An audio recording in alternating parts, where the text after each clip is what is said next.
यहाँ पर स्लीव्स का पैटर्न देखेंगे। तो स्लीव्स पैटर्न के लिए देखिए हमने यहाँ पर इस तरीके से स्लीव्स को 9 इंच की कट की है और 8 इंच की ये बनकर रेडी होगी। आधा इंच यहाँ से हमें ब्लाउज में अटैच करने के लिए और आधा इंच यहाँ पर इसे फोल्ड करने के लिए जाएगी। और ये जो हमने स्लीव्स है, जो हम नॉर्मल स्लीव्स कट करते हैं उसी तरीके से कट की है।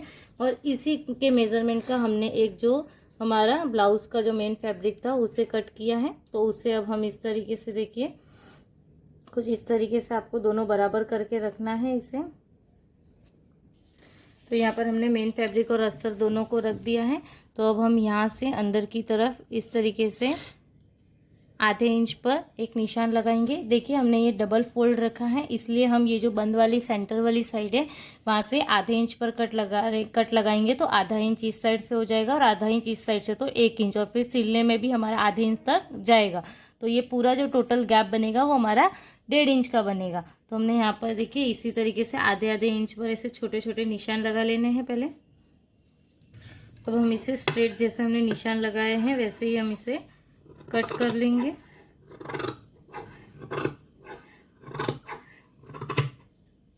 तो कट करने के बाद देखिए ये कुछ इस तरीके से 2 पार्ट बन गए अब हमारे पास। तो अब हमें जो स्लीव पहले कोई भी आप एक पार्ट ले लीजिए और इस तरीके से जो स्लीव्स का फ्रंट पार्ट होगा उसके ऊपर आपको अस्तर रखना है, जो मेन फैब्रिक होगा उसके ऊपर। और अब हमें यहाँ पर नीचे इस तरह से और यहाँ पर एल में इस तरीके से सिलाई करनी है।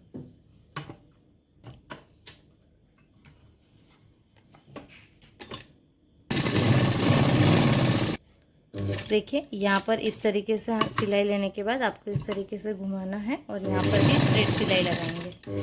इस तरीके से सिलाई लगाने के बाद अब आपको यहाँ पर इस तरीके से छोटे छोटे कट लगाने हैं और सबसे मेन आपको यहाँ जहाँ कॉर्नर है वहाँ पर भी एक कट लगाना है। और अब हम इसे इस तरीके से पलटी कर लेंगे, यानी कि इसे ऑपोजिट साइड में इसे फोल्ड कर देंगे। तो देखिए ये हमारा मेन फैब्रिक वाला पार्ट है और ये हमारा अस्तर वाला। अब हम इसकी जो मेन एक सिलाई की लाइन होगी इसे फिक्स करने के लिए वो लगाएंगे। देखिए इस तरीके से चारों तरफ हमने अब सिलाई कर ली है। तो देखिए ये फ्रंट साइड से कुछ इस तरीके से लग रहा है। अब जो भी एक्स्ट्रा जो क्लॉथ है उसे आप कट कर लीजिए और इसी तरीके से हम इसका जो दूसरा पार्ट था वो भी रेडी कर लेंगे। सेम इसी तरीके से आपको फॉलो करना है उसे। तो देखिए इस तरीके से हमने इन दोनों पार्ट्स को इस तरीके से रेडी कर दिया है। अब इसके बाद हमारा नेक्स्ट स्टेप होगा वो होगा हमें इस तरीके का जो भी आपका कॉन्ट्रास्ट कलर हो ब्लाउज से, या जो भी इसके अंदर और भी कोई कलर की डिजाइन हो, तो उस कॉन्ट्रास्ट कलर का इस तरीके से आपको कोई क्लॉथ ले लेना है। देखिए ये वेलवेट का क्लॉथ है तो इसमें धागे नहीं निकल रहे, इसलिए मैंने इसमें अस्तर ज्वाइन नहीं किया है। अगर आपके जो ब्लाउज का जो भी अगर फैब्रिक आप लेते हो उसमें अगर धागे वगैरह निकल रहे तो पहले आप उसे अस्तर के साथ अटैच कर लीजिए। तो देखिए यहाँ पर हमने 3 इंचेस और यहाँ से भी 3 इंचेस का इस तरीके से स्क्वायर का एक टुकड़ा लिया है। अब इस टुकड़े से हम यहाँ पर बो बनाएंगे छोटा सा। तो देखिए उसके लिए मैंने मैचिंग इस तरीके से धागा लिया है, जो हमारे हाथ सिलाई वाली सुई रहती है। आप किसी भी तरीके से, क्योंकि ये स्क्वायर पीस है तो आप कोई भी एक तरीके से देखिए इस तरीके से आपको यहाँ पर छोटी छोटी जिस तरीके से हम हाथ सिलाई करते हैं उस तरीके से, जैसे हम सिलते हैं उसी तरीके से सिलना है। और अब हमें इसे पूरा इस तरीके से सीधा रखते हुए टाइट करना है और इसे इस तरीके से धागे को 2-3 बार लपेट कर फिर अब इसे गांठ करके पक्का करना है।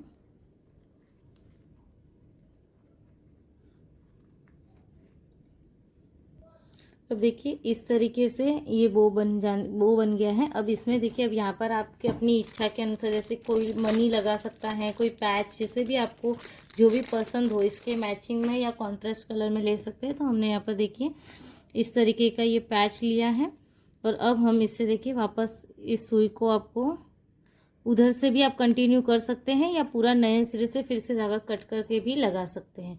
तो यहाँ पर इसे आप स्टिक कर सकते हैं, बट स्टिक वाला कभी कभी निकलने के चांसेस रहते हैं।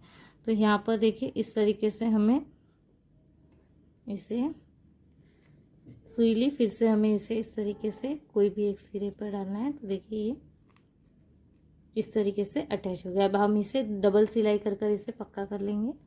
देखिए ये इस तरीके से हमने इसमें बटन अटैच किया, नीचे आपको गांठ लगा लेनी है। तो ये इस तरीके से रेडी हुआ है। इसी तरीके से हमें 3 पीस रेडी करने हैं। 3 पीसेस जो हमने ये रेडी किए हैं ये 1 स्लीव्स के लिए, यानी कि एक ही हाथ के लिए। तो आपको इस तरीके से दोनों स्लीव्स के लिए 6 पीस करने होंगे। तो देखिए अब आपको यहाँ पर इसे अटैच करना है। तो हम इसे कुछ इस तरीके से रखेंगे दोनों तरफ से, और यहाँ पर इसे हम कुछ बटरफ्लाई जैसा शेप होता है उस तरीके से, इसे आपको इस तरीके से सिकुड़ के नहीं लगाना है, वरना इस बो का कोई मीनिंग नहीं रहेगा। आपको इसे अच्छे से इस तरीके से नॉर्मली जितना ये फैल रहा है उतना ही फैलाना है, ज़्यादा भी नहीं। ये जो यहाँ पर चून्स है वो यहाँ पर जो प्लीट्स यानी कि चून्स जो होती है वो दिख रही है, तो वो दिखनी ही चाहिए इसमें। देखिए हम इस तरीके से अब यहाँ पर इसे एक एक करके अटैच करेंगे। तो पहले हम इसे 1 साइड अटैच कर लेते हैं। तो इसे अटैच करने के लिए देखिए मैं लास्ट इस कोने से स्टार्ट कर रही हूँ।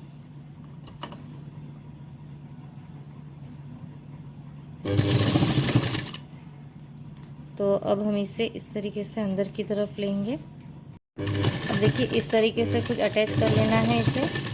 अब इतना अटैच करने के बाद आपको जो अपने बो बनाए हैं वो इस तरीके से रखना है, और पहले ही आपको यहाँ पर चेक कर लेना है कि लास्ट तक आपके कहाँ तक बो आ रहे। तो यहाँ तक आपके आने चाहिए।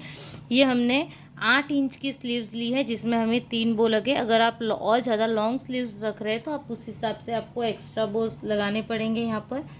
तो जैसा हमने उधर जितना गैप पे लगाई, ये बटन्स जो है वो हमारा सेंटर है, तो ये बटन्स को हमें ध्यान रखते हुए ही इसे यहाँ पर स्टिच करना है।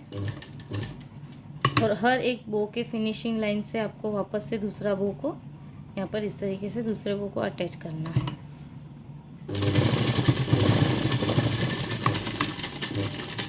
अब देखिए इस तरीके से हमने 1 साइड इसे अटैच किया है। अब जो दूसरा पार्ट होगा वो हमें देखिए इसी तरीके से इसके बराबर में ही आपको रखना है। बराबर करते हुए ही यहाँ पर आपको लगानी है स्टिचिंग। देखिए ये और ये कोना भी आपका बराबर होना चाहिए। और एक चीज़ आपको याद रखनी है कि ये आपका मिडल है, तो आप ना ही ज़्यादा इसको इस तरीके से पैक करेंगे और ना ही पूरा इस तरीके से लाइन पे, नहीं तो ये बहुत अजीब सा दिखेगा, गंदा दिखेगा। तो आपको यहाँ पर देखिए जो आपका लाइन है, यानी कि जितना आपने जिस तरीके से यहाँ पर फर्स्ट वाली स्लीव्स के लिए आपने अटैच किया है उसी तरीके से आपको उतने ही गैप पे इसे इस तरीके से अटैच करना है। इससे आपको दूसरा वाला लेना है और यहाँ पर, और जैसे ही आपका एक ये बो अटैच इस साइड से हो जाता है तो नॉर्मली दूसरे सारे बोज अपने सीधी लाइन में आ जाते हैं, क्योंकि इसे हमने 1 साइड स्टिच किया हुआ है, तो उससे हमें इतनी प्रॉब्लम नहीं होती है। देखिए ये फिर से इस फिनिशिंग लाइन के यहाँ से आपको इस तरीके से इसको अटैच करना है यहाँ पर। तो देखिए ये कितना प्यारा हमारा बटरफ्लाई डिज़ाइन बनकर रेडी हो चुका है स्लीव्स के लिए। तो अभी यह पूरा नहीं हुआ, इसे और अच्छा लुक देने के लिए हमने यहाँ पर देखिए इसका जो कलर था उसके हिसाब से मैंने यहाँ पर गोल्ड कलर की यहाँ पर लेस ली है, और इस लेस को आपको इस तरीके से यहाँ पर लगानी है ताकि ये जो हमारी डबल सिलाई है वो भी छुप जाए और यहाँ पे इसका लुक जो वो और अच्छा हो जाए। तो यहाँ पर इस तरीके से आने के बाद आपको यहाँ पर एल पोर्शन में इस तरीके से इसे टर्न करना है और इस तरीके से यहाँ पर भी इसे लगाना है।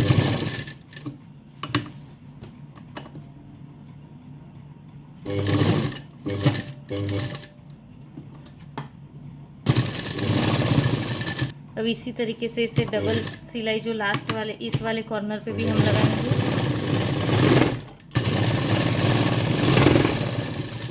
देखिए इस तरीके से एल शेप में हमने यहाँ पर लेस लगाई, तो इसी तरीके से हम इस साइड भी लगाएंगे। देखिए यहाँ पर इस तरीके से ये स्लीव्स रेडी है।